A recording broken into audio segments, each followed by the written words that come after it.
My name's Scott Kollins. I'm the Chief Medical Officer at Aura, and you'll hear more from me as I go through and talk about the study that we're launching. Also on the call, we have two other people from my team. We have Karen Getz.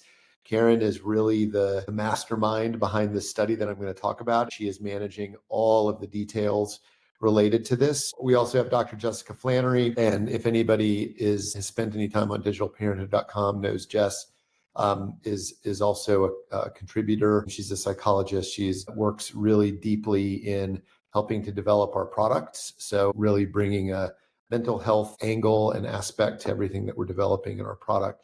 So for today, what I wanted to do is to just talk at a really high level about the background for why we're doing this study. Just in full transparency, a lot of what our motivation for building the study or for conducting the study is we really want it to inform the products that we're developing. We are really committed to building products that are helping kids and their parents navigate the digital world more safely and more effectively. And as I'll talk about, we have a lot of gaps in our knowledge about what the effects of device usage and social media usage are on kids' mental well-being. So it made sense for us to solve that problem concurrently with us developing products. I don't think it's a surprise to anybody that we're living in a very different world than we were even 10 or 15 years ago with the introduction of smartphones and smart devices. And a lot of the data that we do know are pretty striking. I am obviously not a digital native. I started using computers even when I was in graduate school. So I'm late to the game. Although I have two kids, I have a 12 and a 14-year-old who are digital natives. So I'm really straddling these generations and thinking about how some of these statistics and how some of the impact, it's personal to me. But we know that kids are spending an enormous amount of time in front of screens, so about 7.5 hours. About 20% of kids say that they're on either YouTube or TikTok almost constantly. And compared to 10 years ago when smartphones were really just taking off, we've seen a doubling in the number of teenagers who say that they're online almost constantly. And in fact, according to some of the most recent data from the Pew Research Foundation, nearly 50% of teens say that they are online and using their devices almost constantly, which is just really striking. In terms of some of the things that are really concerning, and although I'll talk a little bit more about what we know here, but we know that the kids are not all right now. We've seen, even before COVID, we saw sort of rising rates of mental health challenges. Early on during the COVID epidemic, the Surgeon General put out a report about youth mental health, noting that we were sort of in a crisis situation. It really has not shown any signs of letting up since then. But where that intersects with the digital world is also pretty striking. So about 75%, 3 in 4 of kids report that they experience some sort of harassment when they're gaming. So when they're online in open source games where anybody can join, we're seeing a lot of that. Nearly half of teens have reported that they've been subjected to some kind of bullying or harassment online, which is also really striking. And then some studies have shown that the more time that kids spend on their devices or online, the greater their risk of mental health challenges. So one study suggests that for those kids who are using social media more than 3 hours a day, their risk for having depression or a mood disorder or anxiety nearly doubles. I mean, what we do know is that at the same time, so let's call it the last 15 years or so, we've seen a dramatic increase in the usage of devices and social media. At the same time, we've seen a pretty dramatic increase in a whole range of mental health challenges and concerning kinds of behaviors. What we are trying to figure out, and what the field is not really drawn any firm conclusions, is how are those things related, and is there a causal link of some sort? So that really brings us to TechWise. We know that there's probably, I would bet there's 50 to 100 studies every year in the last few years that have been looking at different aspects of this relationship between tech use or social media use and mental health. But the findings are really, really mixed. And this has led to a lot of outspoken debate that has gone beyond just the scientific world and out into the popular press and the lay public. There are people that really are convinced and have a lot of conviction that the the problems that we see and the mental health challenges are directly attributable to device usage and social media usage. There are others who are a lot more measured and say, no, no, no, that's not the case. In fact, for some groups, for some kids that might be marginalized or from underrepresented groups, actually being online and on their device is the only place that they have sort of positive interactions with others. So the debate has really been all over the place. The one thing that the different sides of the argument can agree upon, though, is that we need better data. So if you think about the way that these kinds of studies are typically conducted, you get a big group of kids, you ask them, hey, how much do you spend time on social media?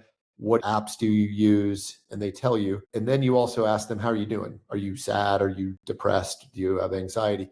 And then you draw a relationship between the two. The problem with that is that, especially for the first part of that, we know that kids are not great reporters of how much time they spend online or what apps they're using, and not always in the same direction. It's not like if you ask kids, how many hours do you spend a day?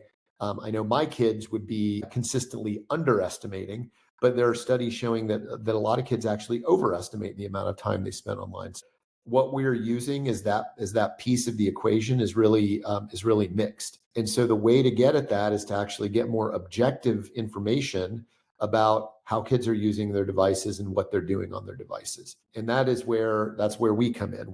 We've had products on the market now for several years. We're continuing to add features that allow us to collect information and data about exactly what kids are doing on their devices, how much time they're spending on them, how much time they're spending on each app, and what they're doing, what they're looking for, what they're searching for, what they're messaging about. And these data are really, really, really valuable. It's really interesting because even if you look at even beyond the scientific debate out in the media about whether social media is good or bad, and these researchers are all saying, well, one thing that would help us would be better data. Even the Surgeon General, I mentioned his report a few years ago about youth mental health. He's had a couple of statements since then, specifically talking about the role of tech use and social media use. And one of the things in his writings and reports has been he's really strongly encouraging tech companies to share their data so that researchers can get a better handle on this. We are not going to wait around for other big tech companies to share their data, because I think for some other companies there's some bias there, because if you find a negative effect, that might be bad for business. For us, it doesn't matter, because we're not built. Our tools are designed to help parents regardless of what this impact might be. So we're really coming at this from a very objective kind of perspective. And this is, altogether sort of the background of why we wanted to launch this study. We really want to get a clear understanding of what is the relationship between what kids are doing on their devices and their mental well-being and their mental health. This is a first of its kind study. There's never been a study that sought to gather data at the scale that we're going to be able to gather this at. And we're really, really excited about this. I joined Aura back in May, and this has been sort of one of my singular focus areas since I joined, is to get this study up and running and off the ground. And that's where we're at now. So I am really, really delighted that some of you guys have joined. And what I'm going to do now is I'm going to walk through just what the study is all about, and give you the nuts and bolts of what we're doing here, and give you a chance to ask questions. Hopefully you've joined today because you have some interest in this for whatever reason. I would love if you have kids that might be eligible, if you know people that have kids that might be eligible, spread the word far and wide, because the more kids we get into this study, the better we're going to be able to answer these questions. All right. So our TechWise study, I've been doing research for a really long time. And there's lots of aspects of this study that are unique even to me, and having done research for 30 years. One of them is, I think we nailed the name of it, because it really describes exactly what we're doing. We're looking at the effects of technology exposure on child health and wellness, as well as what the impacts and the social effects are. So enter TechWise. We have an acronym that actually makes sense.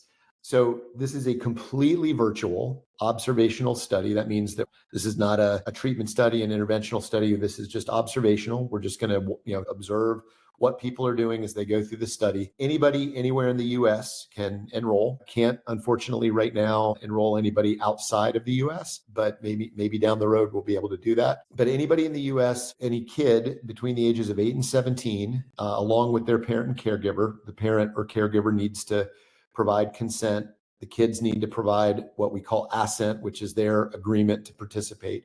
But this is all done digitally on your phone or tablet. So the only other requirement is that the kids have their own dedicated device.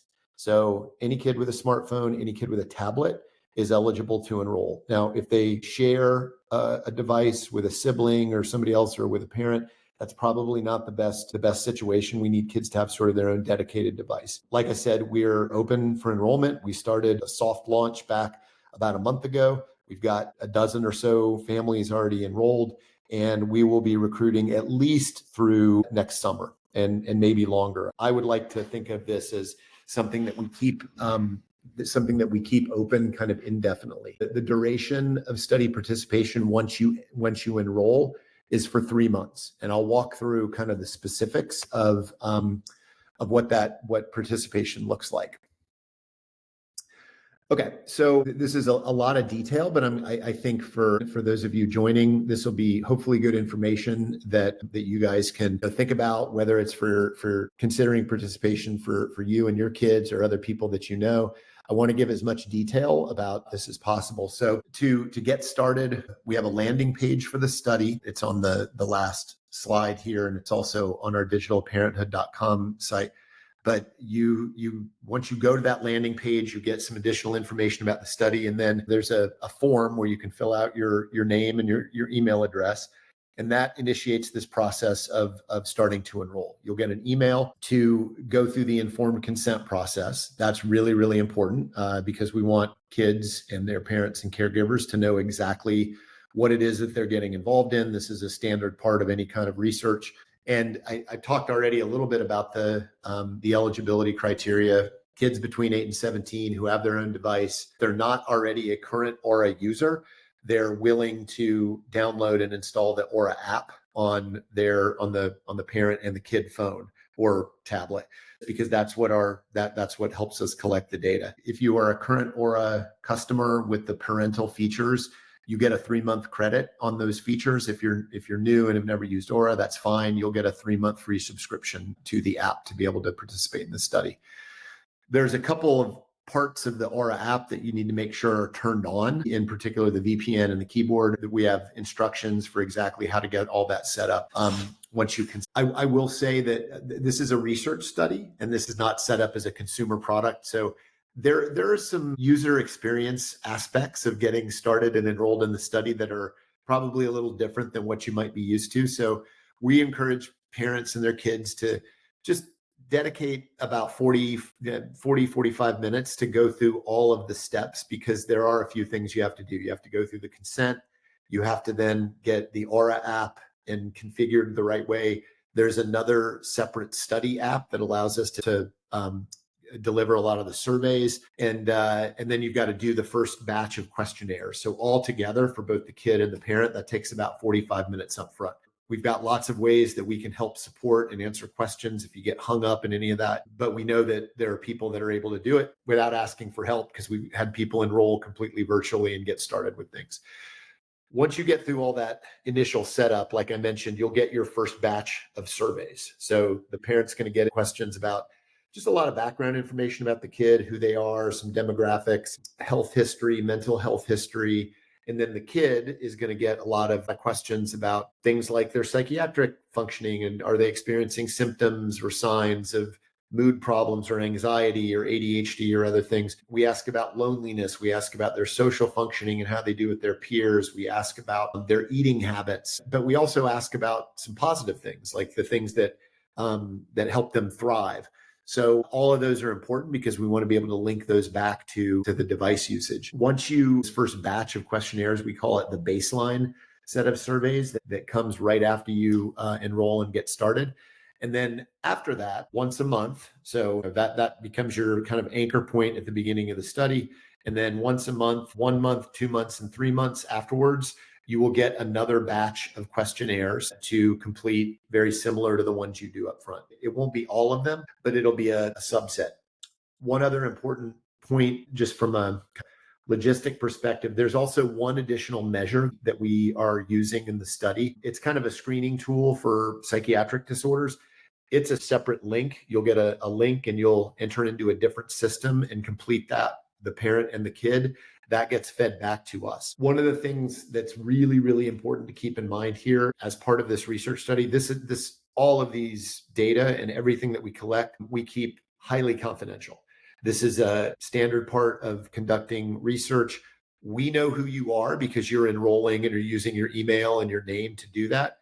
But we are the only people that know that. And your name and identifying information is disconnected from all of the other study data. And that's really important to keep in mind. And anything that we do with the data, when we go to analyze this and put out scientific publications and things like that, there will be no linkage to you or your child's identifying information. The only reason that we have your identifying information is so we can contact you and so we can pay you, which I'll talk about here in a second. So important to keep that in mind from a privacy and confidentiality perspective. So in addition to those monthly surveys, we also, for the kids, we ask them to complete daily questions really quick. This is not going to take up a lot of time. We ask them 4 questions. Tell us about your mood. Tell us about your stress. Tell us about your sleep in the last 24 hours and your physical activity in the last 24 hours. Should take less than a minute to complete each day. But we want real-time information about kids, how they're feeling and functioning on a day-to-day basis. We want to make sure, and again, this is a routine part of doing clinical research. You are spending your time and effort doing this, and we want to make sure that we can compensate you for that. So kids and their parents will get compensated for participating in the study. For those monthly surveys, we give the kids $25 a pop for each baseline 1, 2, and 3 months. And I think the parents think it's $15. They do a little bit less, so that compensation is a little bit lower. If a kid does enough of their daily surveys throughout the course of a month, we also pay them for that. And the payment comes in the form of a digital gift card that you will get completely virtually. I will pause there and see if people have questions about anything having to do with the study, enrolling, how it works, and anything that I've talked about. I would love to be able to answer questions. If you do have a question, I've just opened the Q&A box, so you should see that on your screen now. Feel free to type away and send them over. So just while you're formulating questions, here is the landing page for the study that has information. There's a comms team email address here. We also have a research support email address that we can answer questions, and you can find that on the landing page for the study. Scott, we do have a few questions that came in. What if my child does not have an email? Good question. This is really important. We've actually addressed this already with some of our participants. There's a couple ways around this. The purpose of having the kid email is to be able to send them separate information about when it's time to do their surveys. So that can actually be any email address. So if a parent has a separate email address that they can enter for their kid, if their kid doesn't have an email address, that would work fine. But just know that the reminders for the monthly surveys are going to come to that email address. We actually have quite a few questions rolling into our QA box right now. We started the application process and my kiddo got intimidated by the workload. After watching this with me, he's interested again. Can we log back in and pick up where we left off? Let me say, we will get you back in for sure. I apologize for the workload. It's a little bit of a setup to get going, but once you get going, it should be pretty smooth. I will make sure that Karen knows who you are and can get you restarted with things, but I know that we can make that work. In fact, we just did it for another family yesterday that started in like late November. They got hung up, kind of the same thing, and we got them started and they're off and running. Okay, we've got a few more questions. Can I enroll more than one kid? Also, great question. Answer is yes. And with the same caveat instructions as the question about the email, the only thing that gets tricky about more than one kid is each parent and kid dyad needs a unique email address. So for example, if I enrolled my son, I would need to use a unique email address for me, a unique email address for him. If my spouse then enrolled my daughter, they would have to use two separate emails. If let's say I'm a single parent and I have two kids that I want to enroll, I could still do that. I would just need each of them to have a unique email. And I would need to use two different ones for me, like a work email and a personal email. So it's all about keeping the participants separate in the data so that we don't mix up the data. So as long as we've got a unique email address for each parent and each kid, you can enroll as many kids as you want. Next up, do we get paid for a baseline or is it just intermittent compensation? No, as soon as you go through that initial, maybe slightly overwhelming process to get consented, get enrolled, and do those baseline surveys. Those baseline surveys is what triggers the first payment. So once you do that, I think it's within 10 business days, we initiate the payment, and you'll get an email with your first digital card. And then 1 month later, you'll get a prompt. You go in, you do your next batch of surveys. As soon as you do those, your card will get refreshed. So you get the digital card, and then we just add funds to it. Do I have to have the Aura app in order to participate? Yes, that's what gives us the information about the device usage and social media usage. That's a key link, and it's really what's unique about this study, because we're able with the app to get information that other studies just haven't been able to do. And we do walk you through, as part of that onboarding process to the study, we walk through what you need to do if you're new to Aura to get your free 3-month subscription to participate in the study. If you're an existing Aura user, how to make sure that everything is configured. I would love anybody that's attending today to go ahead and get started and get enrolled. But we are going to be working on a lot of new aspects of the study. We're going to be, after the first of the year, providing regular feedback to participants about how the study is going in general.